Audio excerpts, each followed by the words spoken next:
Hizi nchi mbili, Iran na Israel, kutoka Haifa, Dimona mpaka Tel Aviv, nimewahi kufika,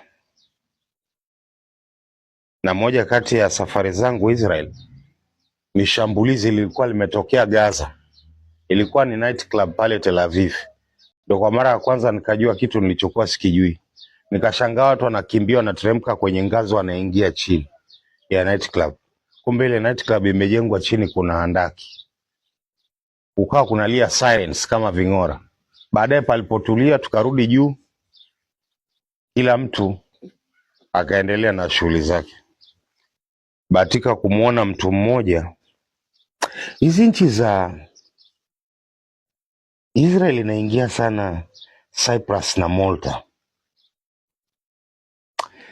na ukikaa kwenye club za Israel, watu wanaodansi sio wengi sana. They are very shady business going on there. Iran pia nilibahatika kwenda more than 3, 4 to 5 times. I'm a Christian. Wale wa Shia nilivyowaona, nikilinganisha na nilichokiona Saudia kwa Wasuni, na nimebahatika kuwa na marafiki sana wengi wa Islam. Kifo cha Grand Mullah Ali Khomeini hichi cha majuzi, personally kilinigusa. May Allah rest his soul in perfect peace. And my condolences again to my Iranian friends.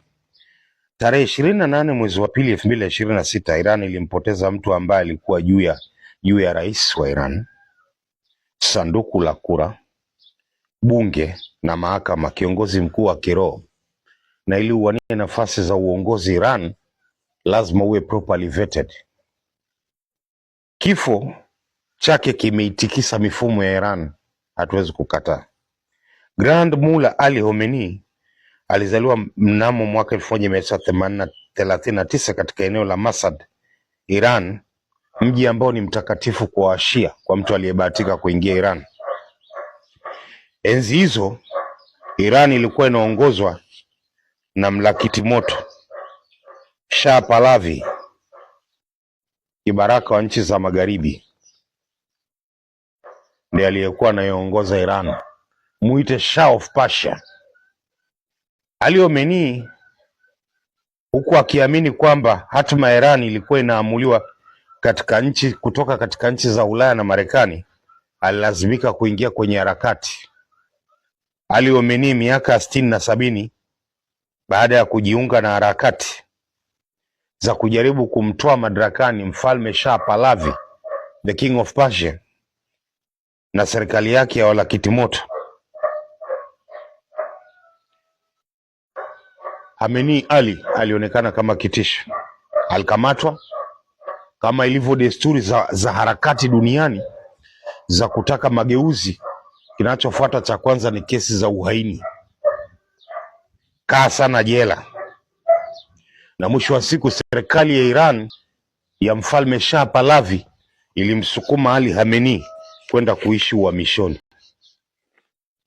Wananchi wa Iran ambao walikuwa wakubali kilichokuwa kinaendelea walikuwa hawana cha kufanya. 78, 79 wakaipata nguvu. Maandamano makubwa yaliingia Tehran na kumtoa Shah Pahlavi, na mapinduzi matukufu ya Kiislamu yakafanyika, akiongozwa na kiongozi wa kwanza wa kiroho, muasisi wa taifa la Islamic Republic of Iran, Ayatollah Khomeini. Grand Mullah Ayatollah Ruhollah Khomeini, na Iran ikawa rasmi taifa la Kiislamu, na aliongoza Iran vizuri.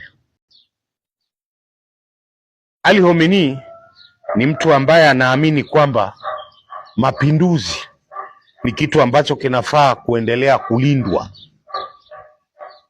Chama cha Mapinduzi Tanzania, good morning. Mapinduzi ni endelevu, na mapinduzi yakifanyika ni kitu kinachofaa kulindwa milele. So believes Grand Mullah Ali Khomeini. Mwaka 1981 akiwa anahutubia mkutano wa hadhara kulikuwa na kanda lile la tofali, cassette tape. Ndani kulikuwa kumefichwa bomu, lililipuka likaparalyze upande wake mmoja wa mkono na aliponea hospitali, na huo upande uliparalyze jumla, na ndio maana ukimwona anavyotembea na kusalimia ni mkono mmoja unaofanya kazi, ila kuacha kuendelea na harakati zake. Akabahatika kuwa rais wa Iran, Grand Mullah, baba wa taifa la Islamic Republic of Iran, akiendelea kukaa pale juu. Hapa ndipo alipoanza huyu bwana Ali Khamenei kuanza kubadilisha structures. Nitaelezea ilikuwaje. Nchi za magharibi zilimfadhili Saddam Hussein wa Iraq, Msuni, na kumpa silaha, pesa na makombora na ndege za kivita za kisasa, ambapo alipigisha Iran vita ya miaka 8. Wamarekani, kwa kuwa anavyosema waziri wa mambo ya nje wa zamani wa Marekani Henry Kissinger, it's very dangerous to be an American friend but it is disastrous. Kuwa rafiki na Marekani ni hatari she, anasema Henry Kissinger, lakini kuwa adui wa Marekani ni majanga. Mwaka 1989 baba wa taifa la Islamic Republic of Iran, Grand Mullah Ayatollah Khamenei alifariki. Kwa utaratibu wa katiba ya Iran, lazima alitakiwa arisiwe na highest cleric leaders waliokuwa pale juu na sio rais. Aliyekuwa anatarajia kumrithi kikatiba alikuwa Grand Mullah Ayatollah Amraja Jetalid. Ali Khamenei alikuwa ni rais, aliyetakiwa kurisi pale juu alikuwa ni huyu Grand Mullah Ayatollah wa kwanza wa Iran 79 baada ya kuchukua dola. Alisema urithi wa kiongozi wa kiroho usiende kwa familia, ila uzingatie mtu mwenye sifa, vigezo na wasifu.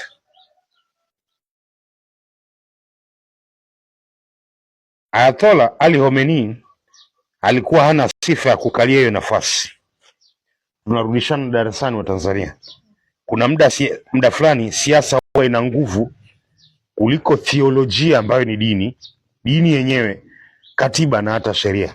Baraza la wanazuoni 88 ambalo huwa linamchagua kiongozi wa kiroho, they take cleric chambers regardless, ilibadilisha katiba na kuadjust mifumo na kufungua milango ya mambo makubwa kufanyika. Kama anavyosema mzaliwa wa Sierra Leone, a woman I've lucky to have met more than 3 times, na mtangazaji nguli wa Al Jazeera English Service, Fuli Batebu, anasema siasa itakuwa juu ya matakwa ya theolojia, and at times politics override the system, the religion, the constitution and even the law. Na kweli ndivyo ilivyotokea, katiba ikabadilishwa. Legitimacy, Feli Batibu anaendelea kusema, is not only about ranks, it's also about control. Politicians, I hope you understand the language presumably. Katiba ilibadilishwa, Ali Khamenei alikwenda kakaa pale juu, na baadaye kukabadilishwa sheria sasa, kwamba anapoondoka kiongozi mkuu wa kiroho sio lazima atokee kule juu kwenye misingi ya kiroho. Clerics wale 88 wanazuoni wa Kiislamu wana uwezo wa kupendekeza mtu mwingine akatoka kabisa kutoka kule juu, sio kule juu kama ilivyotokea kwa Ali Khamenei. Khamenei ameibadilisha Iran kuwa ni nchi, dola, dini na demokrasia aina yake. To all my Iranian friends, my sheer condolences, and may the perfect Lord Allah rest the soul of Grand Mullah Khamenei in peace. The struggle still continues. Iran is alone on this, and they'll fight it to the end. Saddam tried and he failed for 8 years. America cannot achieve with Israel what Saddam failed to achieve in 8 years within a period of a month, weeks, 3 to 4 months. At last, America will have to leave Iran alone. When? I don't know.